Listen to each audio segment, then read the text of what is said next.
Hello friends, आपका स्वागत है blogs with Priyanka Sharma YouTube channel पे। Please like, subscribe and share videos. और आज हम बात करेंगे इग्नू की एग्जामिनेशन BHIC 133 के बारे में, जो कि है भारत का इतिहास लगभग 1206 से 1707 तक। जिनका भी एग्ज़ाम 31 मार्च को है, उन लोग के लिए बहुत ही उपयोगी क्वेश्चंस मैं बताने जा रही हूँ। बहुत ही इंपॉर्टेंट क्वेश्चंस हैं। आप एक बार इन सारे क्वेश्चंस को ज़रूर देख के जाएं, और इसमें से ना क्वेश्चन आए तो मेरे को कमेंट करके बताएं। पक्का ही इसमें से बहुत सारे क्वेश्चंस आते हैं। सो चलिए हम क्वेश्चंस की तरफ चलते हैं और आपको दिखाते हैं क्वेश्चन। मैं पढ़ के भी आपको सुनाऊँगी, जिससे आपका थोड़ा सा माइंड कॉन्स्टेंट हो। फर्स्ट क्वेश्चन है, दिल्ली सल्तनत के अधीन केंद्रीय प्रशासन पर विस्तार पूर्वक चर्चा कीजिए। दूसरा है, मुगल कालीन भू राजस्व व्यवस्था का उल्लेख कीजिए। तीसरा, इतिहास लेखन की अरबी व फारसी परंपरा के प्रमुख विशेषताएं बताइए। चौथा है, मुगल काल के कुछ प्रभावशाली महिलाओं के बारे में विस्तृत रूप से चर्चा कीजिए। और पांचवी क्वेश्चन है, दिल्ली सल्तनत तथा मुगल काल में कृषि संबंधित प्रमुख तकनीकी यंत्रों का वर्णन कीजिए। छठवां है, सरदारों की शक्ति को दबाने के लिए शासकों ने कौन कौन से कदम उठाए। इसके आगे है, जागीर व्यवस्था की कार्य पद्धति और मुख्य विशेषताओं की विवेचना कीजिए। सूफी मत और भक्ति आंदोलनों के बीच के आदान प्रदान पर प्रकाश डालिए। मुगल साम्राज्य का पतन किन कारणों से हुआ, वर्णन कीजिए। और है, दिल्ली सल्तनत और मुगल काल में भारत में सैन्य तकनीकी का उल्लेख कीजिए।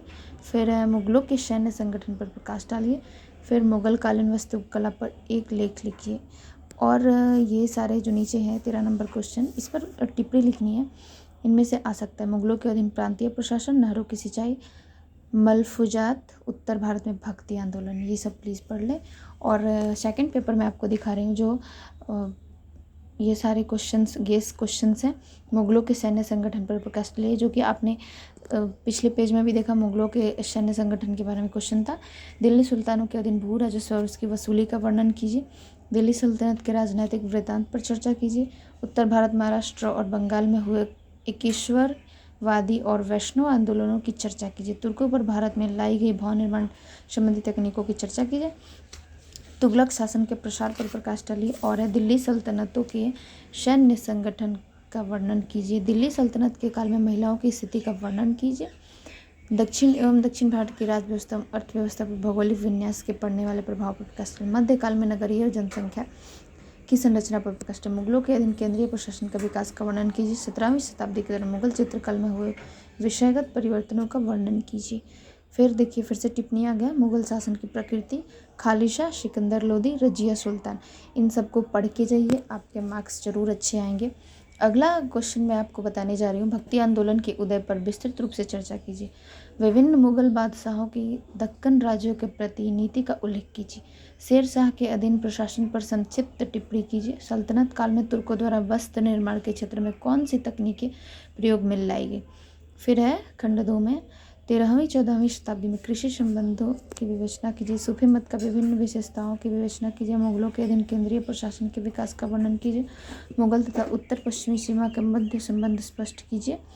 भारत में चिश्ती संप्रदाय की लोकप्रियता के कारण थे। और है, मुगलों की मुद्रा व्यवस्था का वर्णन कीजिए। फिर है, भारत के मुगल राजनैतिक इतिहास का संक्षेप में उल्लेख कीजिए। और नेक्स्ट क्वेश्चन है, दिल्ली सल्तनत के अधीन प्रांतीय व स्थानीय प्रशासन पर संक्षिप्त में टिप्पणी लिखिए। फिर है, देखिए थोड़ा सा और है, निम्नलिखित में से किन्हीं दो पर लगभग 100 शब्दों में प्रत्येक पर टिप्पणी लिखिए। अफाकियों और दक्कनियों के मध्य संघर्ष एवं सम्राट के साथ उनके संबंध, धातु शोधन तकनीक, नगर किला और बंदरगाह प्रशासन, सुहरवर्दी सिलसिला। और फिर देखिए, ये लास्ट पेज है मैं जो आपको दिखा रही हूँ, मनसा व्यवस्था को विस्तृत रूप में समझाइए। इतिहास के एक महत्वपूर्ण स्रोत के रूप में यूरोपीय वृत्तांतों, यात्रियों के वृत्तांतों पर टिप्पणी लिखिए। दक्षिण भारत में भक्ति आंदोलन की पृष्ठभूमि पर प्रकाश डालिए। मुगल काल में पशु और पशुधन की स्थिति पर प्रकाश डालिए। और है, मुगलों के अधीन व्यापार तथा वाणिज्य का वर्णन कीजिए। मुगलकालीन नगरीय परिदृश्य के विश्लेषण कीजिए। मंगोलों के आक्रमणों का सामना करने के लिए दिल्ली के सुल्तानों ने